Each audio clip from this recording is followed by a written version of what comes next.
there's always issues of the law in relation to mental illness, right? There's a kind of very contestatory, because immediately in practice when you talk of rights and constitution and all that, there's a dimension of the law which through history, through Western history and post-colonial history, associates the law with the mentally ill. So there's this constant engagement with the law on this question, more generally speaking, without getting into the UNCRPD and everything.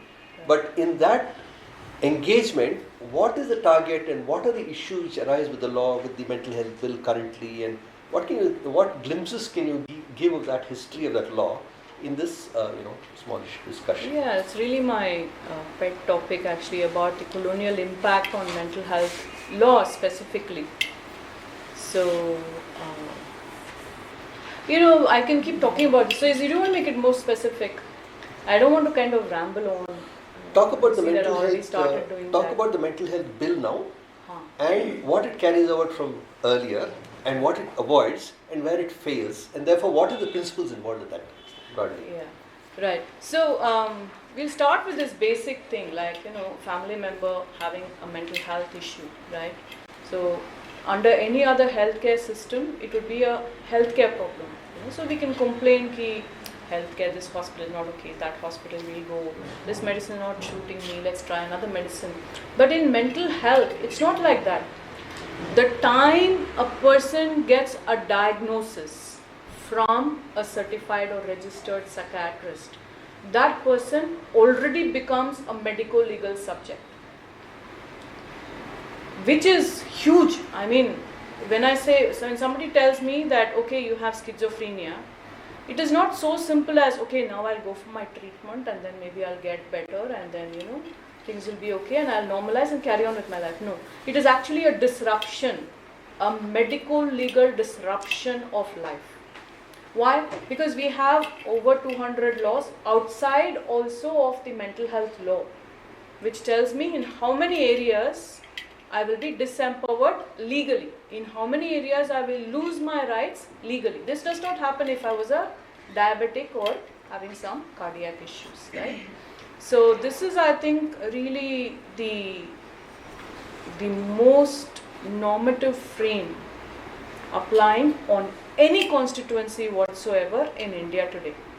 Now even, I don't know, you have the 377 yet, and then you have some other, but that is still part of a person, like then you have some other denotified tribes that also has been dismantled. Then you have the Leprosy Act, which was umbrella blanket oppression over some constituencies, that also has been.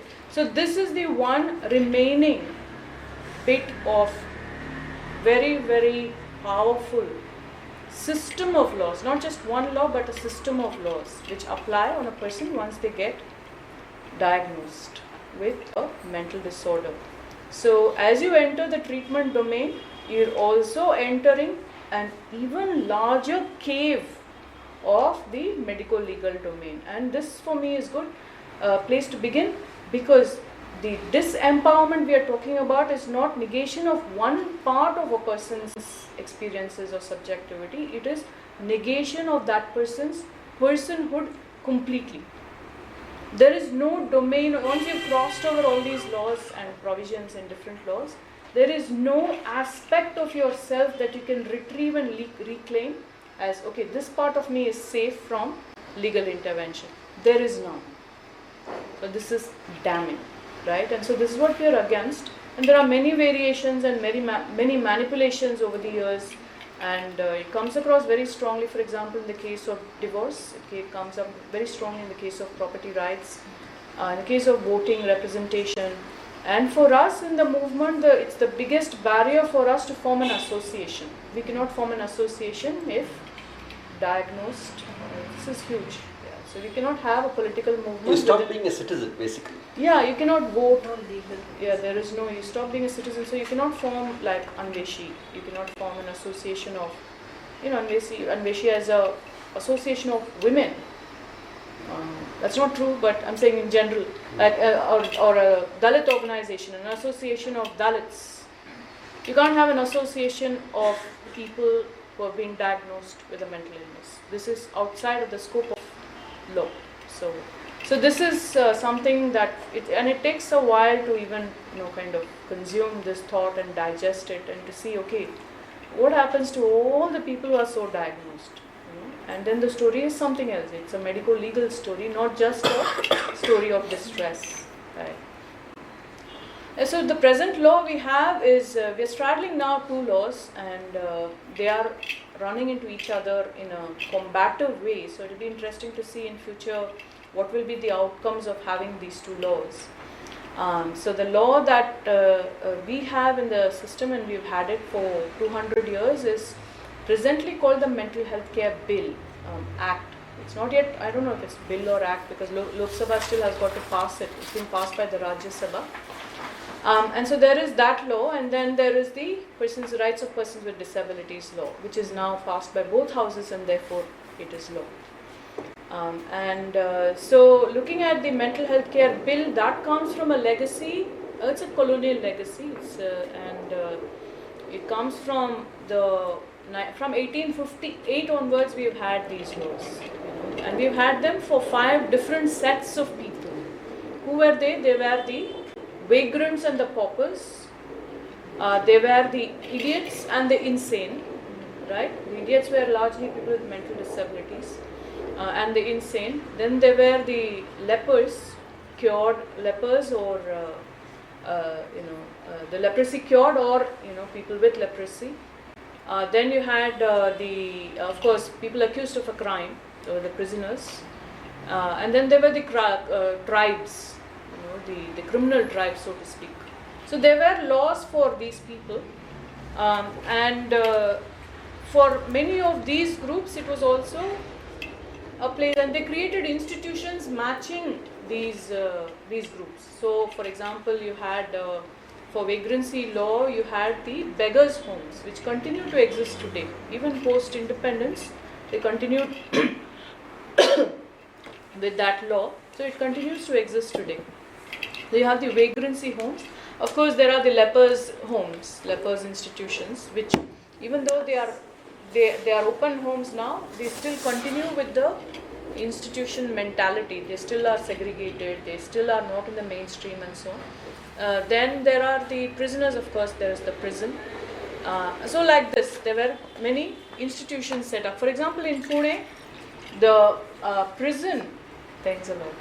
So the prison, the beggars' home, and the mental institution, that's the old colonial mental institution, are like this, back to back. So Yeroda is known for, you'll find places named after mental corner, mental tea shop, like this and all you'll find in Yeroda area. Or jail, mental, and this other, you'll find that as common parlance in that area. So people around that. So, and they are all back to back.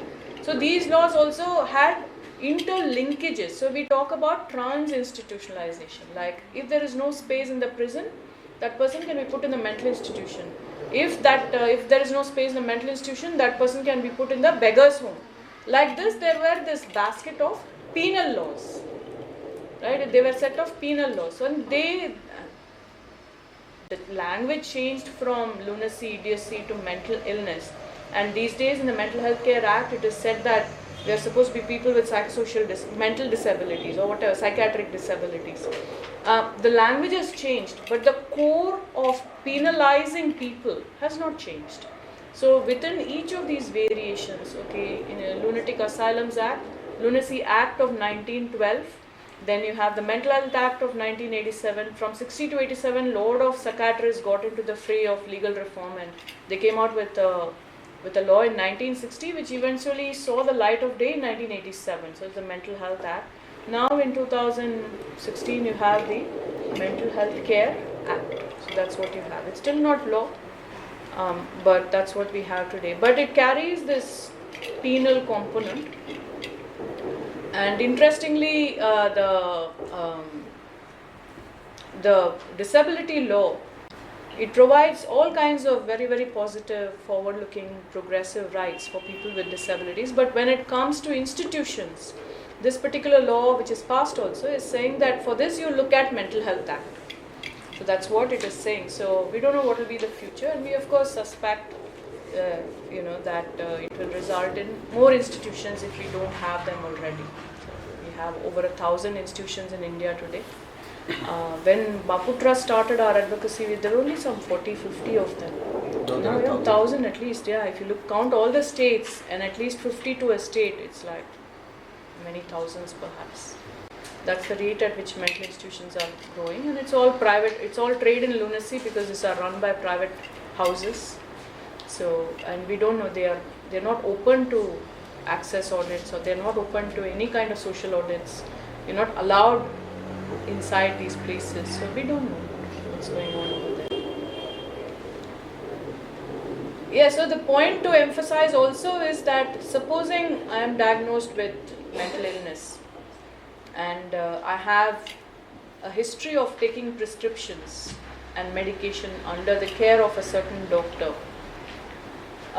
The doctor plays a legal role. The psychiatrist is the only one with a legal role to deprive me of my rights within the entire legal framework.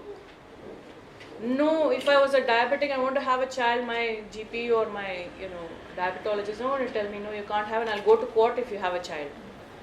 Can you imagine what is the irony of the situation? But a psychiatrist can do this. So if I can have it, and if my parents or whoever is around me, they can kind of take away my rights if I don't comply. Again, even if my sugar is 500, nobody can take away my rights like this. So under the entire scheme of the Indian legal system, only the psychiatrist has the overarching power to take away these rights by issuing certificates of insanity. Can the psychiatrist restore those rights as well? No, that's the funny part, because the law does not provide for restoration of sanity. There's no recovery of your legal person. No. Isn't really a strong sense of being able to cure. I mean, there's some,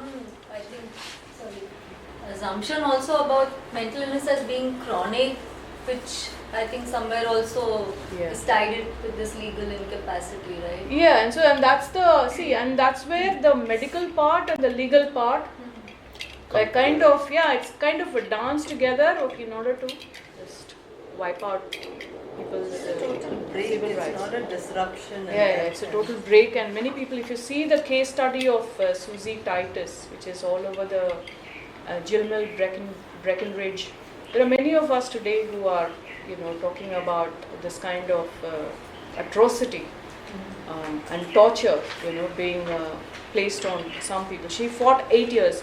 Husband said she was mentally ill, and again it was like, okay, we are giving you some shot. So they came, sedated her, isolated her in her own home, sedated her, picked her up, put her in an institution. She woke up, and she woke up after a month because they kept her on high dosage of drugs. This man took this prescription, went to court and said, insanity, filed for divorce. And he said, I want custody of my children, I want to sell my property. She fought for 8 years. And one of the things that she did in this time was to go to different psychiatrists, tell them, I'm open to any test, just prove that I'm sane. They said, no, we can give you insanity certificate, but we can't give you sanity certificate. Yeah, it was so, and she went crazy just doing this. 8 years it took her now, and then finally, of course, the court said that this is fabricated. But do you have to really fight 8 years? You're supposed to be you have to fight 8 years just to prove that you're a citizen of this country, and you don't have, you're not of unsound mind. She had to go to church, get certificates from there. She came to us, Bapu Trust, we certified her. So all kinds of things. And these were admissible. Yeah, the court admitted all of them.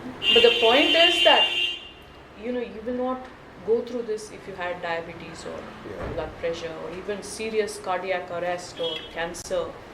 What about dementia? So it's the same situation, to come under mental health issues, and there would be this kind of disempowerment. If you read Amita Dhanda's book, then you will find that there is and it's a 2000, it was published in the year 2000, Legal Order Mental Disorder. And she's written a lot on looking at, what are the provisions under which a divorce is filed? What are the arguments that the husbands put forth for divorcing a wife. It's very clear that usually it's the husband divorcing a wife, not the other way around, on grounds of insanity. So she's done a lot of this on property matters, guardianship, who's getting guardianship and for what purpose. So if you see that, then this is like really a vast amount of jurisprudence.